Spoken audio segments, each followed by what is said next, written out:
today we want to talk about on-set in visual effects. This is something I think a lot of people find really interesting. This is also something, if people think of visual effects, I think this is also something people think about. It's less the sitting on a computer and pressing some buttons or having Maya open. It's actually this green screens and blue screens and all the Marvel documentations that we all probably saw, at least snippets of it. I think if we think about visual effects, it's always kind of the on-set aspect, more or less. I think, and so that's why we want to talk about it today, because I think on one side it is part of us. So if we are already working in visual effects, animation, and games, but probably visual effects in this case more, then we are working with plates, we are having that. And some of us maybe never been on a visual effects set, maybe out of choice, maybe out of like, didn't happen.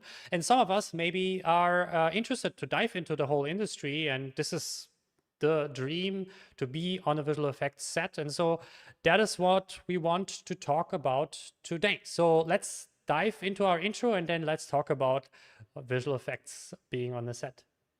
Welcome to my channel. Roll the intro.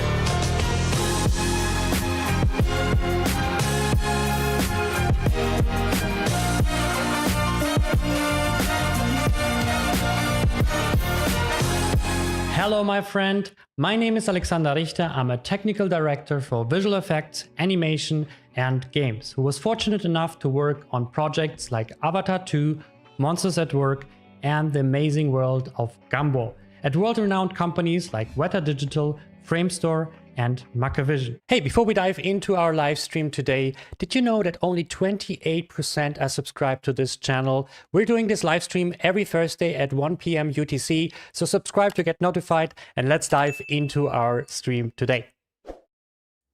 Okay, so our topic for today is Beyond the Green Screen, War Stories from the Visual Effects Set, and I will have a guest today, Sam Highfield, who is an on-set visual supervisor, and he is from the UK, and he has years of experience in that. And how I know about him is about his short series that he puts on LinkedIn, and that is something I really loved. He has this like short videos. If you're interested, should connect with him and watch them. And basically he has these like topics that he tackles about visual effects on set or offset, also a lot of like human relationship things also. And I love that it was, there was no fanfare, it was nothing, it was just like him telling a story, and telling the story very in a balanced way, the good and the bad parts about it, and in a way that also is very helpful, I think, for everyone who is either in this industry or just kind of like tries to get into that. So that's why I wanted him to join. So Sam, welcome to our stream here. Yeah, hi Alex, thank you for having me on your podcast. I'm a big fan. So yeah, Sam, I will give over to you. Let us know first like a little bit about your background, and then let us know about your first days on being on a visual effects set. Yeah, thanks. So I often get asked about how I got started in visual effects, because I do the on-set visual effects supervising. So I'm sure we all know what that is, but it means that I get to work with the actors directly, get to work with the directors, all the different departments like art department, costume, makeup, all those things that are not just visual effects, those things that are not going into Nuke or Maya or Houdini, or basically being in the studio working on the computers. And I get a lot of questions from people who do work in studios from everywhere, from even people at Industrial Light and Magic and Jellyfish Pictures when I was around. I really like working for Jellyfish Pictures, actually. And because it's such a different world from being in front of a computer all the time to being on a film set. In fact, what I've noticed is that quite a few people, they've messaged me on LinkedIn and they say, Sam, I've got a first day in a film set. I have no idea what to do. Or I went on a film set and I was only supposed to do one day, and it was just horrible. I felt like the crew wanted to eat me alive. I didn't know where to go, what to do, who to talk to. And can you give me some advice? And that is a very difficult path that I had to navigate. But I'd like to start by telling you about my first day on a film set, if that's all right. Yeah, absolutely. Yeah, I Yeah. have to switch myself in and out here, so Oh, I don't see. be I see. surprised. I see. So, Because I want you so to have your time here. But yeah, no. yeah, By the way, sure. just quickly, jellyfish. We actually had. I wanted to have the CEO join us, the founder, to talk about his experience. Oh, yeah. Just that you mentioned Yeah, it. and I think is that Matthew Bristow? Is it? Yes. Is that, yeah, he is. Oh no, it's yeah, wonderful, Matthew. What a wonderful gentleman that he is. But yeah, no, he's fantastic, Matthew. I remember he gave me a tour of Jellyfish Pictures when I went in there, and yeah, absolute gentleman. Yeah. So if I go back to when I started, so I'm 39 years old now, and I first started working as an on-set VFX supervisor when I was 15, which means anyone who can do a quick bit of mental math means I've been doing this for 14 years. And I first went on a children's BBC show. That's a good way to get into it, by the way, is because if you go into adults TV, the budgets are higher, the expectations are higher. On kids TV, it's kind of like a nice ramp into it. You still have to do good work, but that's a good way in that I found before working on high-end TV and then eventually on feature film as well. So it was, I'll tell you a little, it's a good story about how I got this job initially, because before I worked in visual effects, the way I got into the industry was, well, I finished university at 21. I did a degree in history, which how much has that got to do, with film and visual effects and such, apart from documentary making? And I was making lots of like short corporate films, and the relevance of that is that I would be the person who's using the camera. I'd design what we had to do. I would do the editing. I'd also do graphics and visual effects, and then do the final delivery as well. So I was doing like a lot of like one-man band things for a while, and I was doing that for lots of small companies around Manchester. And then eventually I got lucky and I met a director in a gym that I went to just by chance, because I'm one of those annoying, happy, chirpy people that talks to everyone, right? And then eventually, if you speak to enough people, or you increase your look surface area, that's another way of terming it, you'll eventually come across these key connections that will be the springboard for your future. And I spoke to this guy, and he said, so what do you do? And he says, I'm a director. And if someone says they're a director, you think they're a director of a normal company, like a company that sells paper or plumbing supplies. But no, he went and said that he's a TV director. And then I said, oh, I do visual effects. And he got really annoyed by that, because he thought, oh no, this guy's going to be asking me for a job. But anyway, yeah, I showed him my show reel of things that I was doing. And then he was actually quite impressed. And he was on a kids' TV show. It's called 4 O'Clock Club, CBBC. It ran for like 9 years, actually. So it was a really, really nice, long-running show. It's one of the kind of flagship shows on children's BBC. And that wasn't enough, by the way. It wasn't like, oh, yeah, here's your show reel. Oh, that looks nice. Have a job. What it was, oh, okay, we've got someone else. And then the current visual effects vendor pulled out on them last minute. They got desperate because they didn't have anyone else. Basically, the vendor went and laughed at their budget and said, no, we're not doing that. And they got desperate. And then there was a gap made. And then I went and filled that gap because I was in the right place at the right time. And I already got on well with this director. So I think desperation is probably one of the biggest creators of opportunity. And I just happened to be in there. And the way that I made that happen is just by talking to a lot of people all the time, not really being salesy, but just letting your natural enthusiasm for the subject come over. And then when you have that real, genuine energy, people vibe off that energy, and then they naturally want to do things together. So I think that's just a really good way of doing it. So they were desperate. I filled the gap. Fortunately, I could, should I say the number? What I did? Maybe not. Maybe I won't reveal the number. But anyway, I did it I was young and naive. I probably did it for less than I should have. It wasn't really low, but I realized I could ask for a lot more. Anyway, that job went really well. And then from that, one job led to 2, and then 2 jobs led to 4. And then I went out. So from that one important first project with the BBC, oh, by the way, that was a very, very interesting situation going on that first, because I didn't have a mentor. I didn't know how to be a VFX supervisor on set.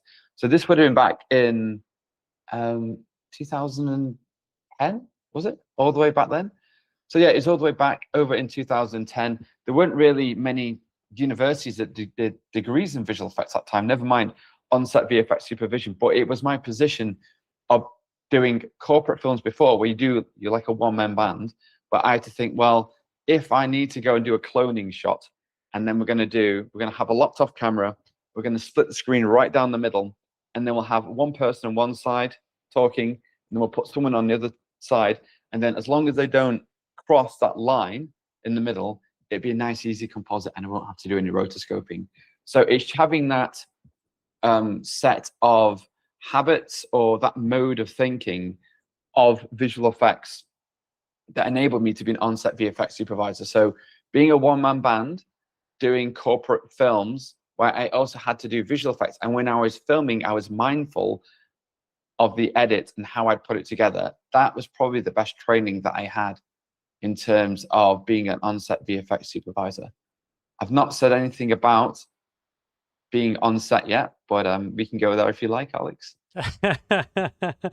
Yeah, that's totally fine. No, but I really like this elements that you mentioned before, and I think that is also something that speaks a little bit about you. You're a very social person, and something that you see the power in being social. So I think the big first thing I have actually a chat question. We didn't go there, but we just jump into that one as well. Does the Macbeth chart really is really useful? You can either answer it now or you can answer it in your story. But yeah, this is one of the questions we have there.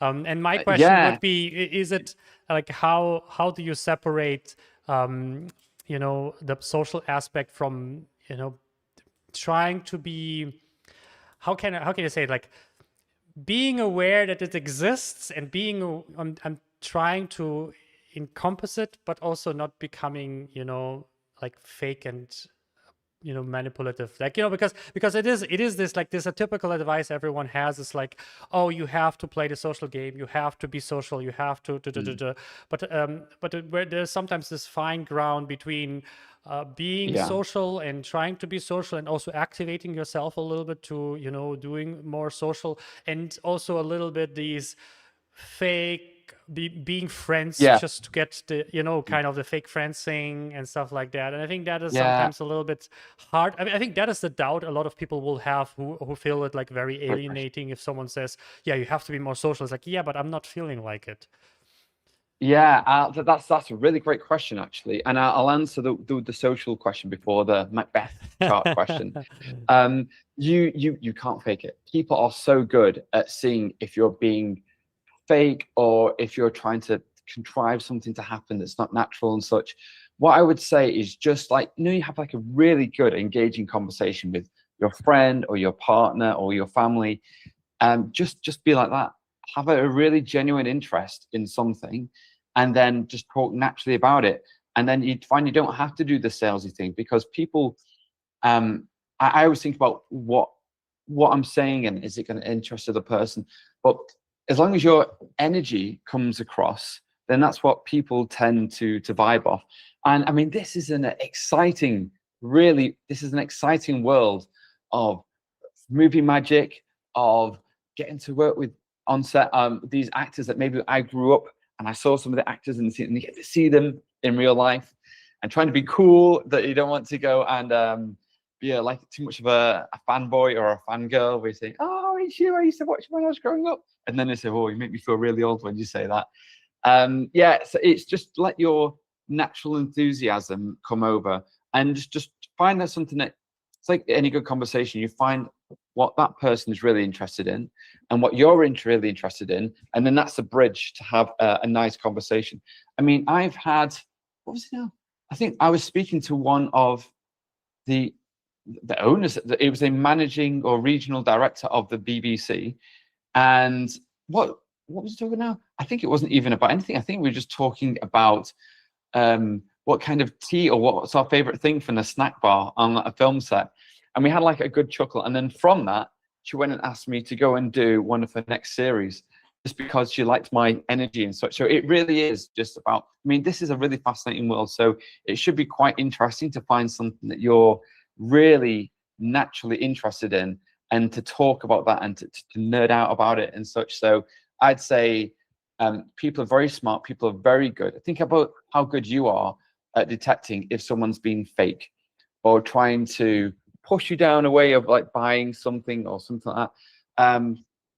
Just naturally be really engaged and excited, and then everything else will follow so easily from that then.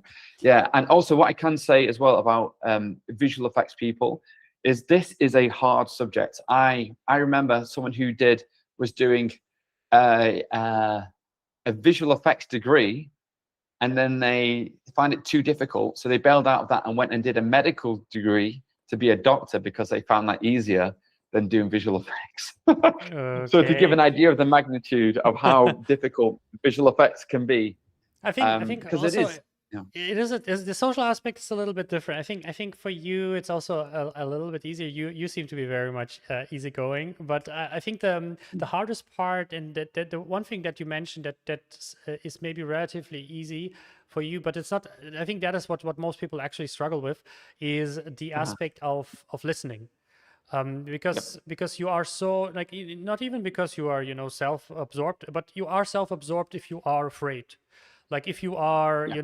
like a typical thing, if Point. you meet someone popular, obviously, but even if you are talking to a stranger, just in a random situation, you are, let's say you are even, I remember like FMX or something, you are on these events or something where people actually are more open in general, but even that can be sometimes hard to literally go out to the lecture after the talk, to someone, talk to the neighbor next to you sitting before the talk. And I think the biggest problem with that is basically something you said, but most people find very hard to get out of, is you are so hard in your own head, your own fears, whatever, Yeah. that you are not able to listen, and you are not able to think from outside of your own perspective. You just think basically only, I will annoy them if I talk to them. I don't know what Yeah. to talk to. I'm boring, blah blah blah. Instead of just either like thinking like, okay, this lecturer just gave a talk. The most important thing he wants to hear now is a compliment. That's like literally, Yeah. literally. Yeah. But a lot of people will not be able to, because they're just so much stuck in their own head. And I think the skill about good conversation is less about the skill of conversation, as often more about being able to let go and be able to just, not be like in this defense mode, basically. And then the second level is then actually be better in conversation and whatever. But Yeah. I think the biggest challenge for most people, and that will come back to on the set as well, because it's such a crowded place with a lot of waiting, is you have to be able to not be too much in your own head, and also be able to communicate your wishes and things. And I think that starts with just be able to get out of your own like insecurities a little bit. Yeah, I've got two things to say about that. So yeah, one of them is that what will help if you're inside your head a lot, and say there's a lecturer and they're talking, and then you don't want to go and talk to them afterwards. What I can say, that if you're like that and you want to work on that, try being on the other side of the table. So you try teaching something or presenting something, and then you'll know that if you teach and present something, the nicest thing in the world is for someone to come up to you immediately afterwards and say, that was a fantastic lecture. You completely changed the way, or I didn't understand this thing and you made it so clear. It's just the nicest thing in the world to hear. And I often try to think of that. I call it full system thinking. So if you know a little bit about every role, you can play your part in that very well. You can make sure that your gear in the machine meshes perfectly with every other gear without annoying anyone. So I would say try being on the other side of the table if you're that person who can't speak to their lecturer. And I say point number two is, so visual effects attracts what you could call introverted people quite a lot. I'm not sure if anyone uses that that paradigm of introvert and extrovert. So extrovert is someone who's kind of gets energized by talking to people. Introverts get drained by talking to people, and then they need to go back to their cave and recharge. But typically, a lot of introverted people are people that are fine on their own. And to be good at visual effects, where you need to do a lot of studying, it's a lot of time with just you and the computer. You've got to be introverted to spend the amount of time in front of a computer that it takes to become proficient in the skills of being a compositor, of doing 3D, of being doing effects, or all the other all the panoply of skills that goes into visual effects. So because of that, it does attract a lot of introverts. And it's when I've been to wrap parties and such, and there'll be the actors there, the directors there, and sometimes the post-production gets invited as well. And these, he was a really, really great editor. And I was talking about how isn't it great to see all these people in your editing software, and then you go and see them in real life. And sometimes a lot of actors have this thing where people will come up to them like they're the best friend because they've seen them on TV for ages, or in the case of an editor, they've spent the last few months looking at this person's face, editing them and everything. But from the actor's perspective, who's this stranger? You know, I don't know who you are. And I remember those editors and such, they were afraid of speaking to the actors because they didn't know what they would think of them and everything. And they were typically like very introverted, and they'd almost like hide from people, or that they'd turn up to the wrap party, have one drink to show that they turned up, and then they go and disappear. But because visual effects, it is difficult, it's tricky, it's an expensive thing as well, because it needs very clever people using very expensive software, running on very expensive computers, and it takes a lot of time. So it is a very expensive thing, but it does attract introverted people because that's the skill that you need. And that's why it's so abrasive to take that person who's can be very great in the office, and they get asked, oh, can you come on a film set? And it's just like taking a fish out of the bowl and like throwing it and telling it to climb a tree. That's another Einstein reference there. Yeah. So yeah, I think that is also actually for me the time sitting on the computer. I love to be on the computer, but over time I think I kind of like started to enjoy the social aspect. So I learned over time that, for example, as a technical director, I'm always saying I think I could not stand being 8 hours in a room alone coding or problem solving. I love the what do you need? Tell me what is the issue? You know, I love to go to make my rounds and stuff like that. So for me, I think that shifted from like mastering the skill to then mastering the social skill and mastering the like less like it's less about my skill, it's more about my impact. So it doesn't matter if I'm the best programmer, it matters if I can help you.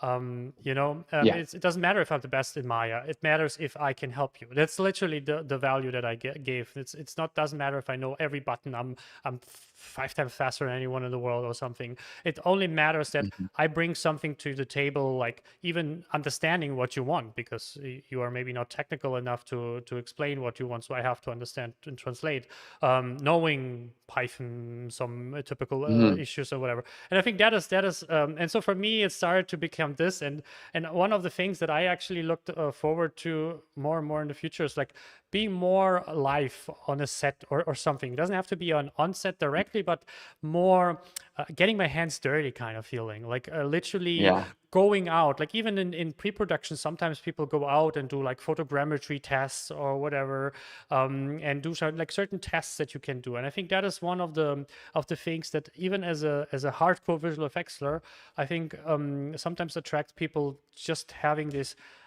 using your hands, using the environment, being, like improvising on the day, which is much harder on a computer and so on. And so I think that is also what people, even professionals, could attract sometimes, because it's just, getting off the chair kind of feeling. And so I think that is also one of the things. So I would be interested. So how was your first visual effects on set experience? And I think I will jump to that one. Well, I had a really unusual, but probably the best way to go into being an on-set VFX supervisor. And that was, I was friends with the director first. And because the director on a film set is kind of like their show, they're the king or the queen. And so they have ultimate authority to say, treat this guy well. Can you give this person a tour of the film set? Can you introduce him, me, Sam, to everyone? And that was a really nice thing. So you've got that where I basically get the king's welcome, versus what a lot of other people have, which is you just get thrown in a film that nobody knows who you are. People say, who are you? and you're some person off the street and say, no, I'm a VFX supervisor. What? VFX? What's that? What's that? Even though it's 2026, people can still be asked, what do you mean visual effects? So I had a really nice morning and then a bit of a horrible afternoon, but I'll go into that. So on the morning, I was shown around the entire film set and introduced by everyone by the line producer. That's happened to me quite a few times. So if anyone's watching this and they're going for the first time on a film set, ideally the line producer gives you a tour and an introduction. So that's like a really nice thing. If you think about it, if you had like a big group of friends and you brought someone new in, wouldn't it be nice to just go and introduce them to everyone? It's almost like good manners, really. So that's what happened to me, and I was shown around everyone. So I was shown all the heads of departments, so art department, costume. I also got to meet the electricians, and the electricians are really good barometer, by the way, of how good and happy a production is, because if the electricians are happy, it's probably really good. Everything's been doing really smoothly. There's no problems with people not getting paid and all that kind of thing. But then if the electricians are like really, gruff and annoyed and just a bit hostile, that the rest of the production is going to be a bit of a pit of vipers, so to speak. So yeah, it started off. By the way, there's a really good mantra for your first day in a film set, and that is, it's the most exciting morning ever, but the most boring afternoon, because it's all the lights, camera in action. You see all these things going on. It's really exciting. And then in the afternoon, you realize how much waiting there is, because it's literally, unless you're the director or the DOP, there's just loads and loads and loads of waiting around.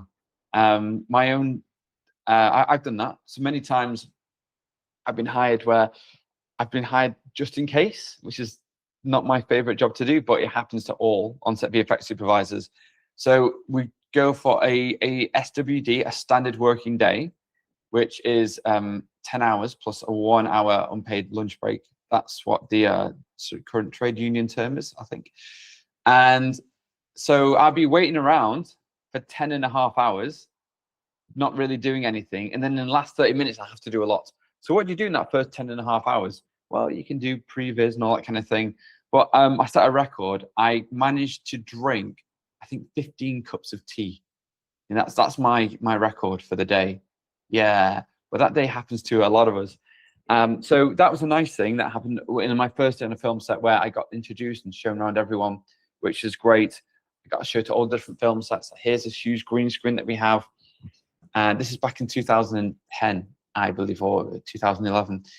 And then later on, I found out how easy it is to step on people's toes. And don't forget, was it 24, 25 when this happened? First time on a film set. And I was talking to the director. Remember, this is my friend, so it's really easy to talk to the director. And we were talking about what are we going to do. And earlier on in the day, we said we were going to do plan A. Then we did some talking, and then we said, yeah, we're going to do plan B. Now, what I didn't do was tell the first assistant director.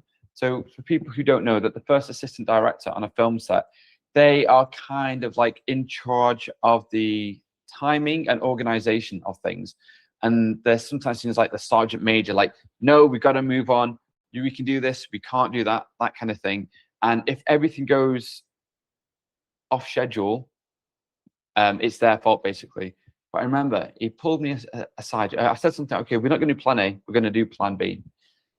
And he said, Sam, can I go and speak to you for a second? Yeah, I'm really happy and chirpy. He pulls me aside, right, really gets really in my face like this. He says, don't you effing show me up in front of my director ever again, right? I mean, I wasn't even sure of what I did. And he was really, really not nice in that. And the interesting thing is, that kind of bad thing never happened ever again. It's often the case when you're on your first day at something and you're most vulnerable and you're most inexperienced. That's when you get someone really horrible and something that's just really crazily off the charts bad happened to you. It's like going on a driving test, and on that day, this is something really terrible, like a sinkhole opens up or something. Something terrible happens on that first day when you get tested when you're at your weakest often. And then from that experience, I was just really cautious about stepping on people's toes or also when people are being a bit unfair on you and they're trying to be a bit, really aggressive with you, or they've made a mistake and they tried to put the blame on you. And I was given some really great advice by a DOP, and I'll probably tell many stories about this guy, but he was coming to retirement, a DOP, and he just a wisdom that he could pass down. And he was when he saw things like that, he would go and take that first assessment director, pull him aside, say, "What are you doing? Why are you talking to him like that?" So I had a few heroes that helped me.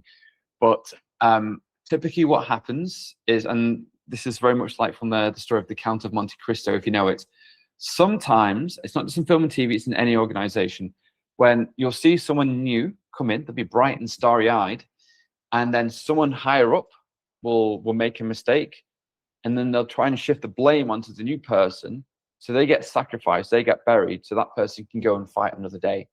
So having a knowledge of that, and because everyone's like very career driven, everything like, oh, I made a mistake, I'm not going to let my career suffer for this, so I'm going to go and try and bury the new guy. There was a bit of that which was a bit horrible, and that's the thing that I didn't expect from working on film sets. I thought everyone was just going to be happy and chirpy, like a Disney movie, right, where everyone just like gets along and everything's sorry, I mean more like a Disney theme park where everything's just nice and everything just works. But yeah, so that was a sweet in the morning and then very sour later on. But yeah, that was an important moment. Yeah, I think this is also something we all experience a little bit in our career. Is like I think everyone experienced it, in like the one moment where you feel it's like unfair, unjust, and you also don't know, you are overwhelmed, you don't even know what's going on actually. Like sometimes like it's literally like a surprise. It didn't even I had this situation as well, and when I was studying, and someone else was the lead technical director, and they were kind of, I feel like they were probably not really doing much, not because they were lazy, they were just like very focused on whatever they were doing basically, but they were not leading at all. And so because I'm naturally always like to organize things, I was just like saying things like that, oh, we need to think about that. And then after a while, like, do you want my job? And it's just like it's always this like same thing. I personally encountered that, but it really depends on the personality, which person you encounter.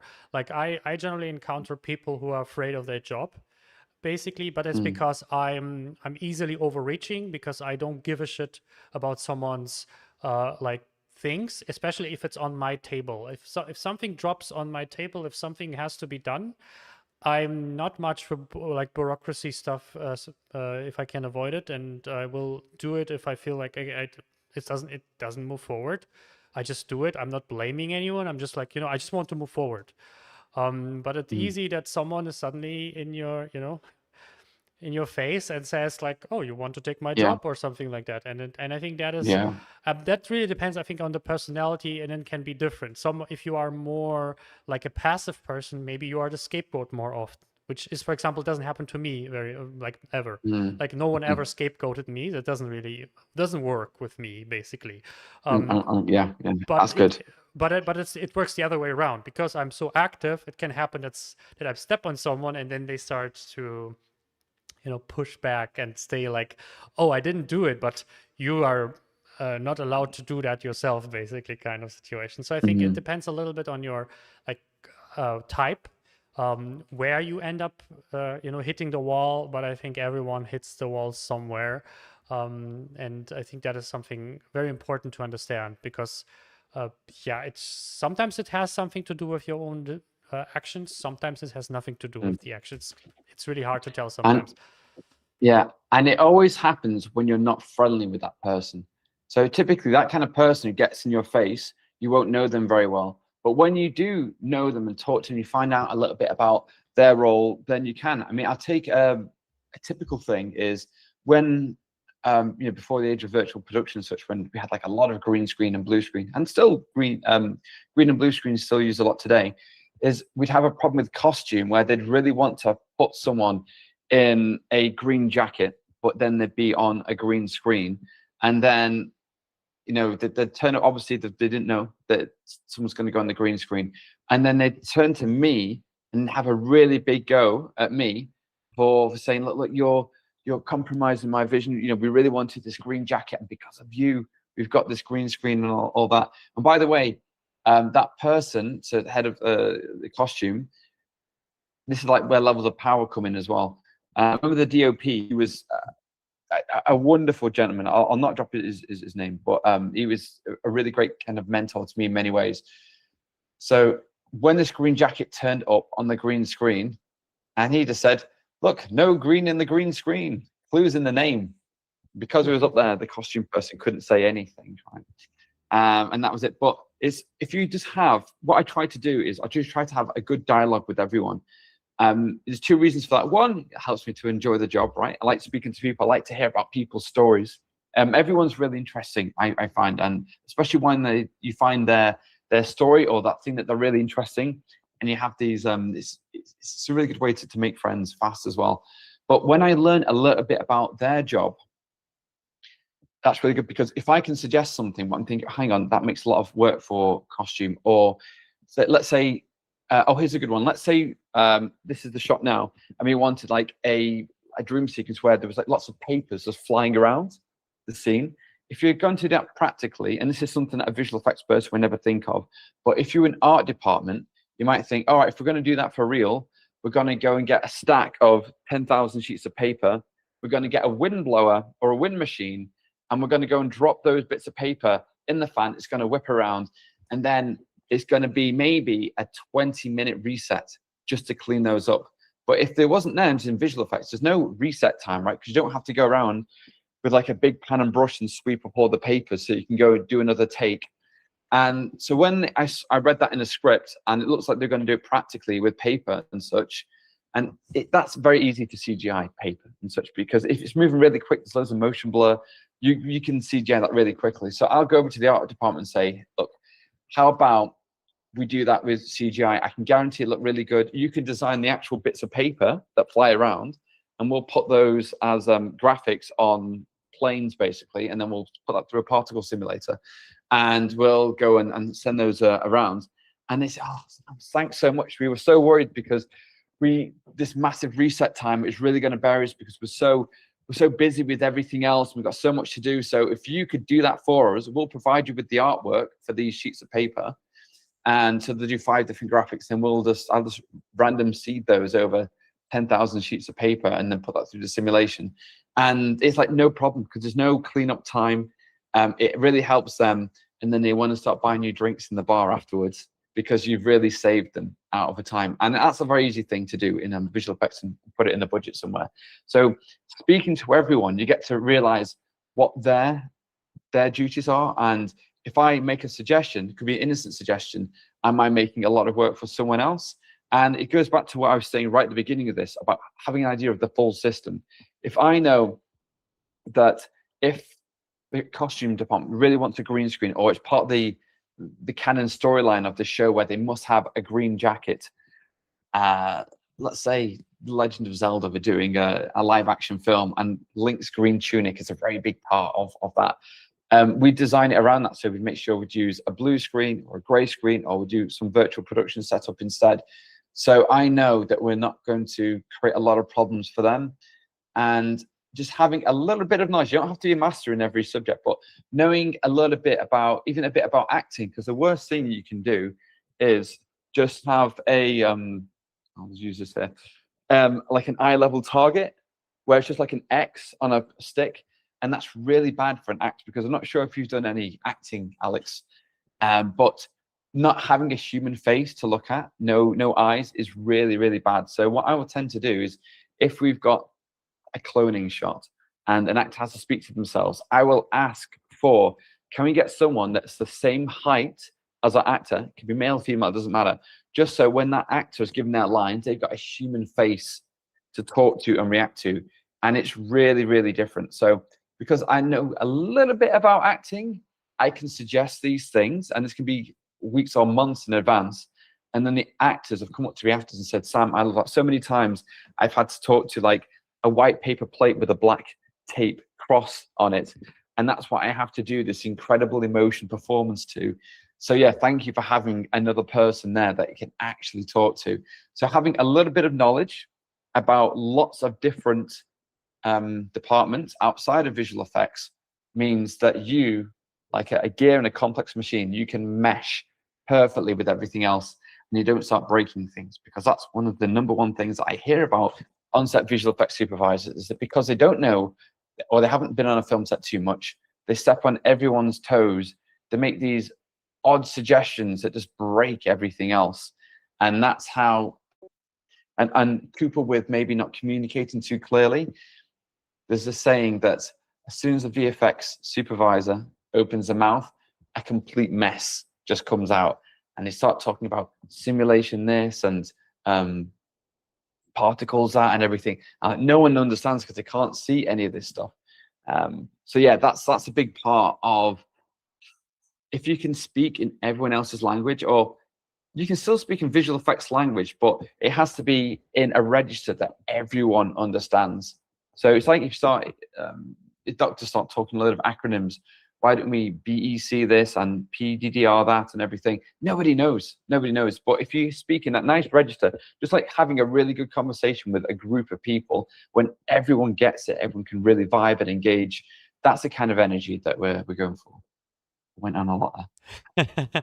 Yeah, but with the actor thing, it's something that you noticed. Like I watched a bunch of movies and series where you noticed that they were looking at some kind of ball or something like that for the dragon or whatever. Yeah. Like even if it's not wasn't even a human, but and you can notice, because it's like with if I look here into the camera, or like a few centimeters below it on your face, it makes a difference. Because one looks like someone looks exactly into your eyes, and one looks like slightly off your eyes, but just a little bit. Because for example, if you try to do this like monologues recording, and you don't have a projector and stuff like that, and you don't have these you read from the screen below a little bit, just a little bit below, people will notice that. Maybe they will not say you don't look at them, but something feels not as like personal, not as like strong, genuine, as if someone is like 100% looking in the lens, basically. And so I think that is the thing. But I also that is something, maybe a question to you, because you mentioned the kind of like supervisor situation. How much is there like a rivalry between the two, like analog and digital, basically? Because it definitely exists. For sure, there is some kind of like friction between the two, in terms of, sometimes one takes too much or I also feel like a lot of times both sides don't really understand the background of something, which you basically mentioned, also understanding the other side. So how much do you feel like is there's always this like friction between the visual effects side and the shooting side? The shooting side, I give you a really great example. So one time, a lady in the costume department came up to me crying, and she said, Sam, can you help me out? I've gone and brought the wrong jacket for this actor. And she said, could you just like change his jacket in all of his shots? I'm like, that's a huge thing, to realistically change an actor's jacket in all of the shots, and the dancing and moving around and all this, and it's like a whole scene. So we're talking about 30 shots, and because they didn't know how much work that was going to be, I think some people thought that you just type into a computer, change the jacket to this one, and then it's just done, right? Which is not how it is done at all. And you just said like, okay, sure, 10 million, and then we can yeah. We can put a price to anything. Yeah. Another VFX supervisor, he says to me, when they ask me a question, the answer is always yes, but I can attach a price tag to it. So you could basically do the whole film visually with visual effects, potentially. It's called an animated movie, right? And so, yeah, you could always do it, but the answer is always, well, so the question is, how much have you got to spend? And so I'll typically have an idea of kind of two stages of my career. The first stage, I used to kind of have complete ownership, including the budget of the visual effects. So I could say, realistically, we can't fit this in the budget, or we can't. And then in the second part of my career, I was brought more as like a separate hire by the project or hire by the day VFX supervisor, where I was not told the budget. And that's really tough then, because the biggest factor of any question typically is money, right? Because you can do anything if you have enough money. But if you have obviously a certain budget, obviously everyone has a budget, then you can say A, B, and C is possible, but D, E, and F, that's just not possible at all. So to that lady who came up to me crying, saying, can you go and change the jacket? No, I'm afraid that we can't do that. We could fix something like a tear on the jacket, or we could do say it's a red jacket and it's supposed to be a blue jacket. We could do a hue rotation, that where we basically key or matte out the jacket and then just change the color. That's very easy, isn't it, to move to the hue rotation wheel once you've got a good matte of the jacket. But to change like a denim jacket to a leather jacket with like a fur lining on it, and it's, you know, interacting with the face as they're moving around, ooh, that's a lot of work. That's like changing James Bond's hands when he was wearing gloves, and to take the gloves off so he had skin hands, so he could, the fingerprint would register on his pistol, because or it was removing Henry Cavill's mustache for Superman. Yes. That is, yeah, exactly. Yeah. But would you say? But would you say is it then, in your experience, more like ignorance is maybe too harsh of a word, more like not knowing, or actually not caring about like when it comes to interaction with these two levels of department, like special and shooting and visual effects? Is it really like people are just like ignorant about the other side because it's not their job, or is it literally that they just see it as these like add-on, like, visual effects is the add-on to the shooting, basically? It's a great question. So what can happen with sometimes people just don't know how much they're asking for, because the way that visual effects is different from every other department is that typically you can't see what we're creating. Art department, they created the sets, you can see that. Costume, you can see that. Hair and makeup, you can go and see that. Special effects like real practical explosions and pyrotechnics and all those kind of things, you can actually see a car flipping through the air. But when it comes to, I mean, there is that specific term, isn't there? Fix it in post.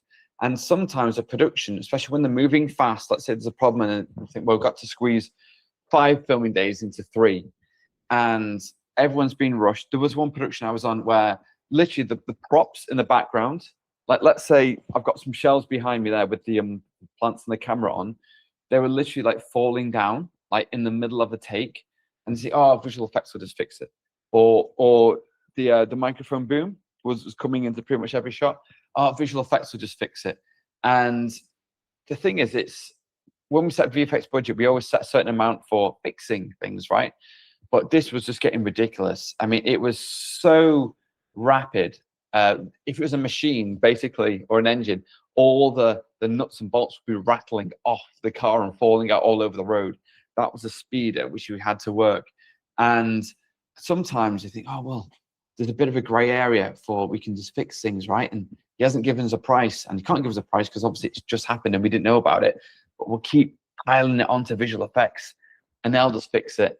And you got to be careful with that as well, because visual effects typically get a little bit bullied quite a lot, more so than everyone else, because things can be done, but we don't have to deal with it until later on. So there is this kind of sweep it under the bed kind of mentality, and the producer will be like, oh, fine, visual effects will fix it, visual effects will just fix it. And you've got to go and stop that, because I was saying that every drum gets loose over time and needs to be tightened. So it might start as a nice tight production where everything's done properly, but then things get looser and sloppier. And it's part of my job to say, hey, we need to fix that on set now, because there's no way we can afford all of this.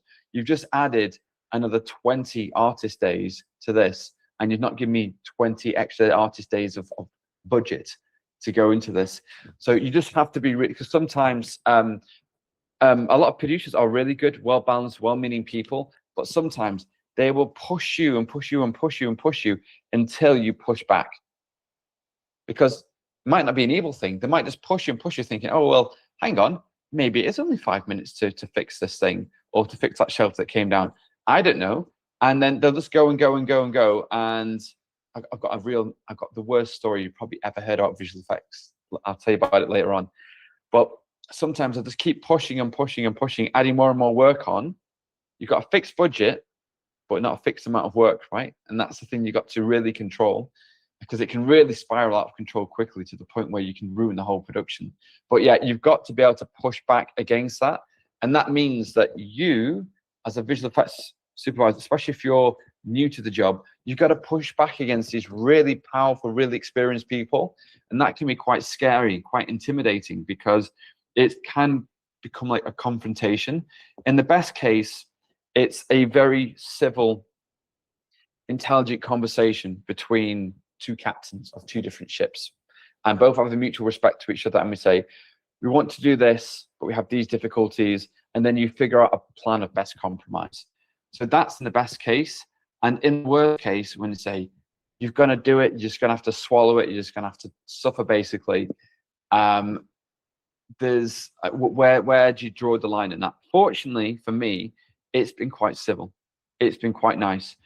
And it always happens when you've got a good relationship with people. If you've got a good relationship with people, they'll say, well, that's going to be a bit unfair on Sam. And when they say Sam, they don't say visual effects, they say Sam, because I'd be like the face. There might be 300 people behind me, visual effects artists, that are going to go and work on this show. But because I'm like the ambassador on set that represents visual effects, I am the face. I'm the figurehead of visual effects. It's up to me to support my visual effects brothers and sisters and make sure they don't get squashed too much. So I have to make that on the set. But typically, I always try to establish, most of my career, I've worked with producers and directors that have been like friends, really, which have been really nice. It's always been reasonable. But every time when I've just been thrown in to something and I don't know the director, or what I actually insist on now is that if I'm going to go into a project, even if it's, say, just something that's like a 2-week thing, I'll insist to say, look, I need to have a meeting with the director and the DOP. I am as much of a storyteller as they are. And if you haven't got time for me to help tell your story, then this is not going to work out, and I'll actually refuse the job. So that's what I now insist on, is that that's just a really important part of the process, because otherwise you basically just like get squashed into the ground. And if you want, I'll tell that nightmare visual effects story, the worst one you ever heard, if you like.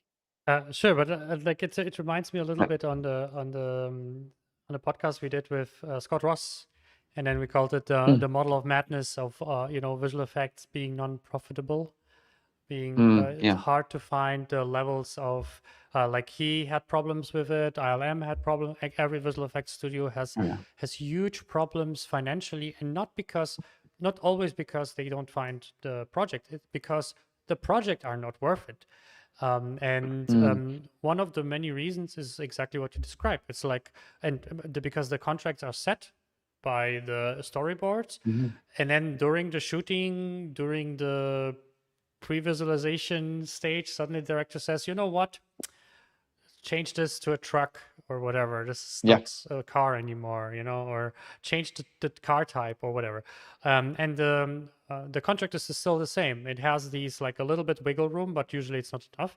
And then the project makes negative numbers at the end of the day, because there was too many yes, and the fear is that you don't get hired on a personal level, that you don't get hired on the company level. Like, they hired the other supervisor and they hired the other visual effects house. And I think this is like a weird thing, but I always say the same comment to that one. Is like, the first rule of business is staying in business. So it doesn't really matter what, and it's the same thing a little bit also for a personal work, is like, you have to, maybe you accept something, but there's high chance that you burn your future bridges. Either burn your future bridges by saying yes too much, and now your salary is absolutely broken because of that.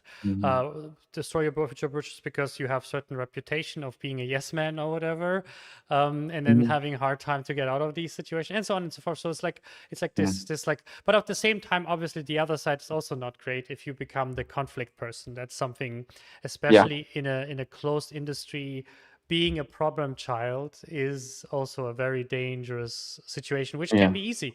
It doesn't even, you don't even do something specific. You just, like, sometimes caring makes you a problem child. I feel like if you care more than the rest of the team, basically, of doing it correct and doing it maybe thinking forward, caring, which the rest maybe just like, oh, whatever, like looks fine enough. Let's see later what's the damage.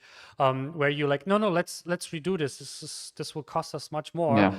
And then you are suddenly the stopper. Like it's your problem, your Yeah, fault, and I stuff like think that. I think Industrial Light and Magic, they have a really good term for this. They call it normal time and indulgence time. So can we get the shop looking good enough using the methods we always use? Or do we have time to go back over it and kind of really go and experiment, try a few different things, and then maybe go and make something that's really exceptional? But that they put a term on that extra gumption, which is called indulgence time. And if it's not budgeted for it, then you got to do the painful thing as an artist and basically just get it over the line.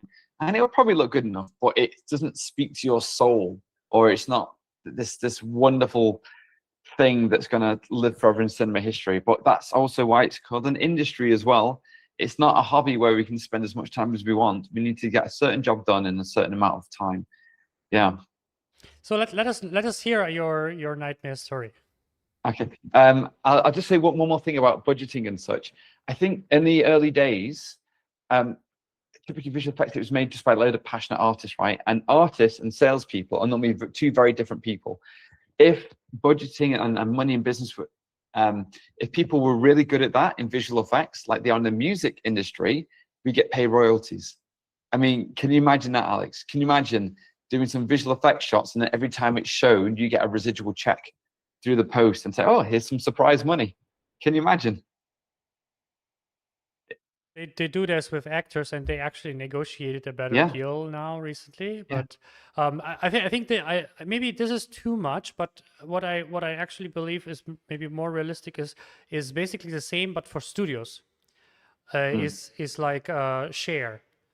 Like every Yeah. visual effects studio gets like, I don't know, 10% of the gross revenue or whatever, because the visual effects studio is an important part depending on the size and visual effects impact. But let's say, it's a Marvel movie.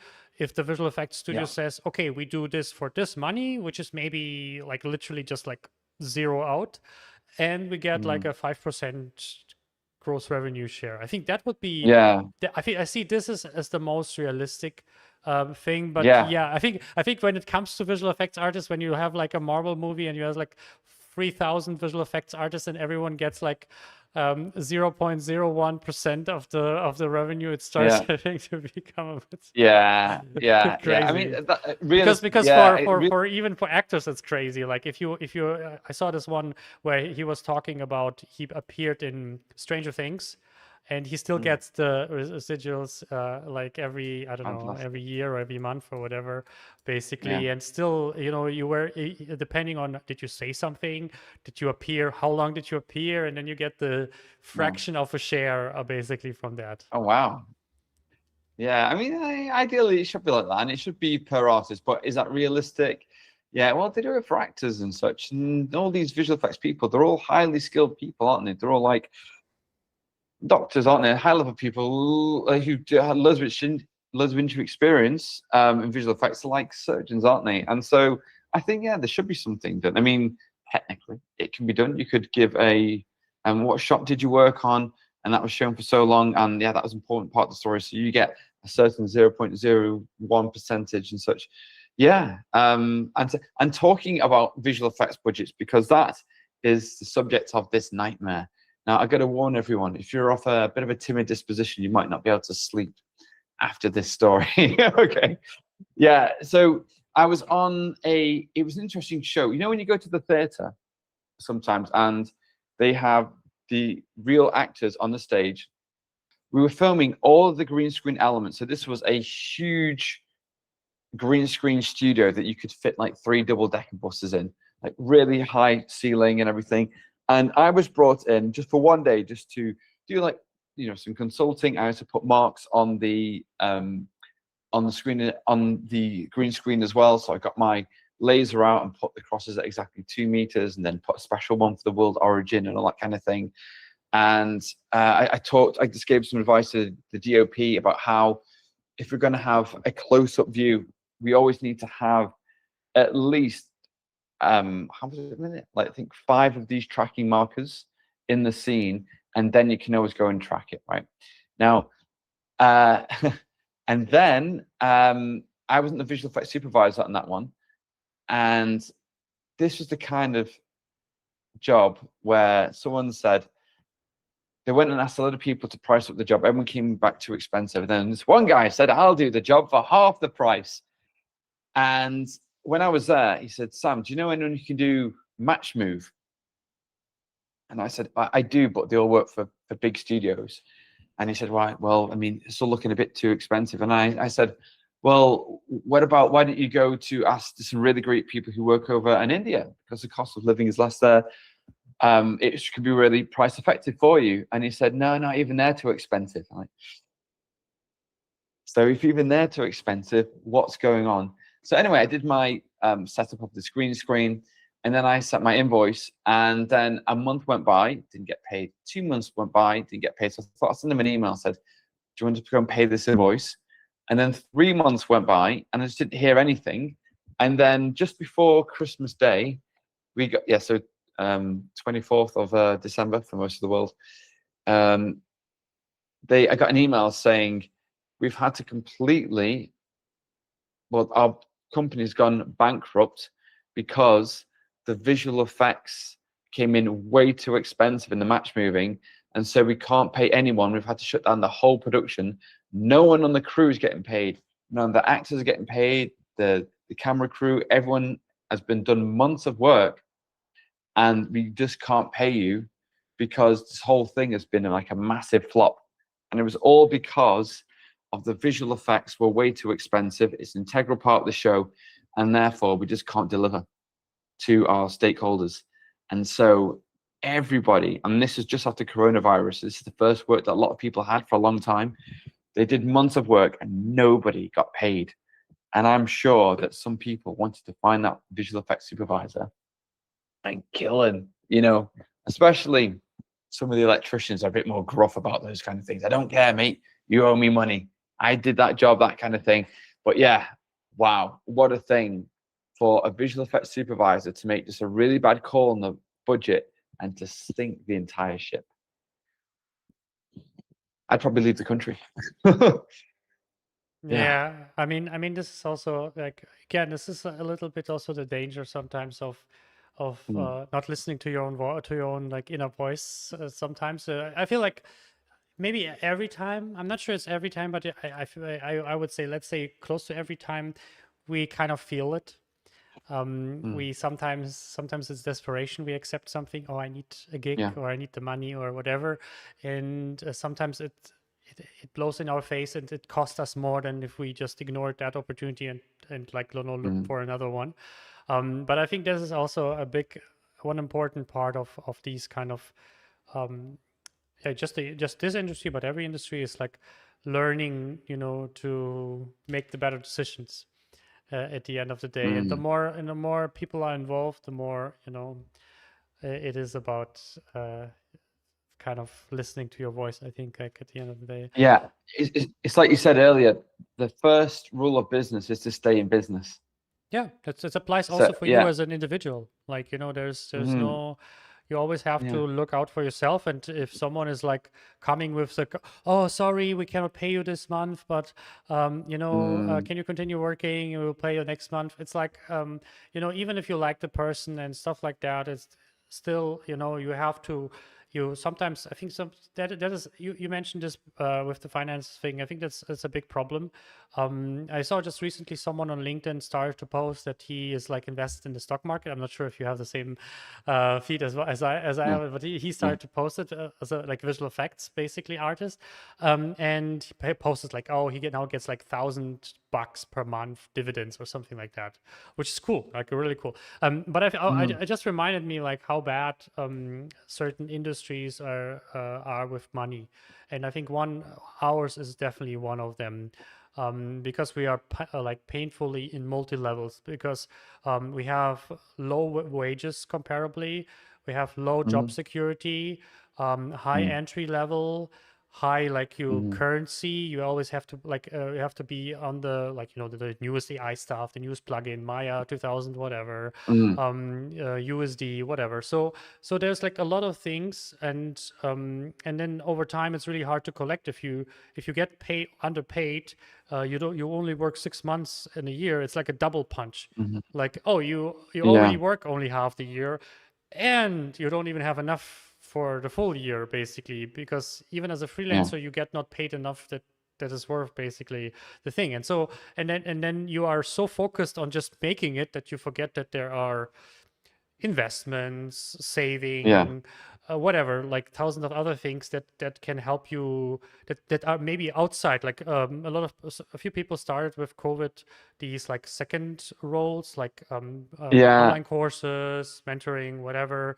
I think that is Well, something where it can help. But yeah, sometimes it's really hard. It's like especially in this industry where you so much like you have to work that your 10, 12 hours sometimes, and then you have yeah. like no brain for Yeah. thinking about life and Well, finances. yeah, absolutely. Well, I mean, my own solution to that, by the way, was, and this is very possible because I live in Manchester, where house prices are cheaper than in London, for example, a lot cheaper than they are in London. So I was realized very early on that this industry is like this, right? It's going to go up and down. And if you want some kind of job security in there, it's I think this is the thing that's not going to go away, because early on, I was speaking to some people, so, oh, I've been working in this industry for 30 years. It's always been up and down, up and down, up and down. So my solution to that was to save up for a mortgage deposit and buy rental properties and become a landlord. So that's what I've done, is that I've rather spent a bit less flamboyantly on myself, saved up for a deposit, and then bought houses in Manchester, and then I get rental income from those. And that's a way that I can take the money that I have earned, so I can turn £1 into £2 after 2 years or something like that. So I'm not completely relying on visual effects all the time, because one of my good friends works in music and he does get those royalties paid. And the idea that your money keeps making you more money over time, I really like that idea. So there's no mechanism for that within visual effects currently. So what I did was I took the money that I earned from visual effects, and then I put that as a mortgage to go and buy the house, and then I rent that out, and that pays me over months and years. And property is a very kind of safe, very stable kind of investment. And obviously, you get rental income, and then you get a capital appreciation. So the price of the house goes up over time. So you can either sell it and get a lot more money from that, or you can go and remortgage it, take out the equity, and buy another house with it, and then it builds and builds and builds from there. But there is no mechanism in visual effects for royalties, so I had to invent my own. So for me, it was property investing. I never did stock market. That still seemed a little bit like betting to me, like gambling. I know you can have an idea of what's going on, but I think unless you're really, really into it and you know when something radical is about to change, then yeah, it seems a bit like gambling. But that's what I did. But what I noticed was almost nobody in the film industry does that. I think it's because there's just not the trend of of other people doing that. But it always made me wonder how, because some people, especially like electricians and such, they can make a lot of money because always get paid overtime because they have like a solid trade union and everything. And then a lot of them have a bit of the party lifestyle where they'll just go out spending the money on drink or something a bit more harder or nefarious than alcohol. But they'll never go and save up and put it into an investment, which I think property is good for that. But yeah, I always wonder why more people don't do property investment in the film industry, because it's like if things going up and down, if any electrical engineers are watching, it's like having a capacitor. So you smooth this out into like a nice steady line, and then when you have a steady line, you've got less stress. You can be more confident about the future. It gives you the ability to say no to jobs if they're going to be like a lossy job, or you're going to have to sweat and grind a lot for every penny. Yeah, it gives you a great sense of security, the kind of security that most people have when they just have a regular safe job, like you worked for the government or the health service or something like that, where you've just got I'll be all right, Jack, job for life kind of thing. But that's what I did. I did property investment, and that's given me a sense of security, enabled me to get married and now divorced. But yeah, it gave me a semblance of like a happy, steady, regular family life that everyone should have. And if I can just add one more thing as well, is when the American writer strike happened, which created a big lull in our industry. There was at one point, especially was it 4 years ago, it's like job, job, job. There was so much work for everyone. It was great. And then all that work stopped, right? The tap turned off and the stream dried up. And I was speaking to a guy, he was a young guy, I think he was only 23, very, very intelligent, very well-mannered, just really wanted to work hard. And he ended up crying on the call with me because he was so upset. And I said to him, there's no way that someone who wants to work as smart as you and work as hard as you and is that good and wasn't thinking about himself. He's thinking how he can solve problems for people. He was networking, doing all the right thing, but he just had no work to the point where he was reduced to tears. I thought that shouldn't be happening to people, when they work, they're that clever and they're that smart and they want to work that hard, and yet they get reduced to tears because there's just nothing out there, because it doesn't matter how good you are. If there's no fish in the pond, there's no point in fishing in it, is there? So that's a bit of a heartbreaking thing. But during those slumps, my rental properties have managed me to not have much stress about it, basically. Yeah, I mean, let me quickly also mention, so we did this event. We actually did 2 events. So everyone who's watching, so one was a financial freelancer with Moritz, Dennis, and me. We were talking about exactly that, and I did a follow-up, financially healthy for the first time. And that's actually where we talked about exactly that stuff, where we talked about, basic savings, emergency fund, nothing crazy. We talked a little bit about, banking and stuff, but I think that already started. And I think something, depending on the country, emergency fund is already something like blow people's mind, basically, so some people don't have one. Some people, so like if you talk investing, a lot of people will say, I don't even have an emergency fund, kind of. So I think that is already the level, 1 or 2 levels above it. But yeah, that's why the reason for that, because luckily I'm coming from Germany. I think it's also culturally, for sure. Like UK, I'm not sure how close you are in the German mind, or how close you are in American mind, but credit card and whatever. But Germans, for example, we are famous for saving and kind of like that. So I think for me it was, and I was not as equipped in thinking about like make this investments. I think that was something I missed a little bit, but I was always on the safe side of money. I've never had like dangerous situation of money. Never happens. Just I was never rich. Just a student, I always had like minimum, but it was always enough. I was always kind of prepared, because as a German, first thing, the country will support you if something happens, unemployment, la la la. But also you just always have something, like you have a safety net. There is a certain thing, from insurance to some level of bank account, like kind of.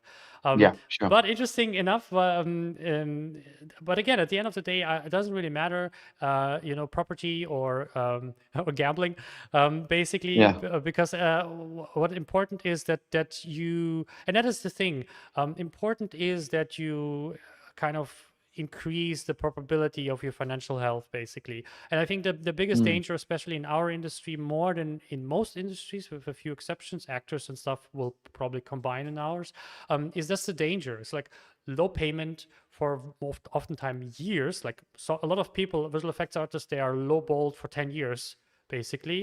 Then again, no guarantee of job. Sometimes you have jobs for 12 months, sometimes you have no job for 12 months, basically. And so this combination basically makes it basically such an important situation to have a second income stream. It doesn't have to be big, but even if it's like just 10%, like, even if it's just like 200, 300, 500 bucks per month extra, that can be oftentimes a huge thing. And that can mean you sell courses online, you mentor things, Yeah. you sell your assets. Maybe you're a modeler or something like that. You sell your Mhm. assets online. You Yeah. do property. There is one point that I'm disagreeing with you on property. The property thing is very cash heavy. So that is the hardest part about Yeah. property. And I think especially if you, let's say you're 20, and you have like your first jobs or something, I don't think it's easy to, depending where you buy, Yeah. like to buy a property, go into credit or something like that, where I can say stock, you can buy stock basically with Yeah. $1. Yeah. Yeah. And Yeah. Yeah. so that is the big thing. So I would say, I as I started last year stock investment first time in my life, and I was also Oh, thinking about stock, like doing my taxes before. But yeah. now I'm really in favor. Like I'm really recommending people stock, and just Mm. invest into this like global stock, which is like 70% per year, which is basically the global market. If you don't predict a Yeah. COVID-20 or something, then Yeah. there is a 99% chance that your money will appreciate over time, basically. So, Yeah. so there is stock investment that is basically like a 98% chance success, kind of. And then there's obviously Yeah. the Yeah. YOLO, Nvidia, crypto Yeah. kind Yeah. of Yeah. Yeah. investment. Yeah. That is the other level, basically.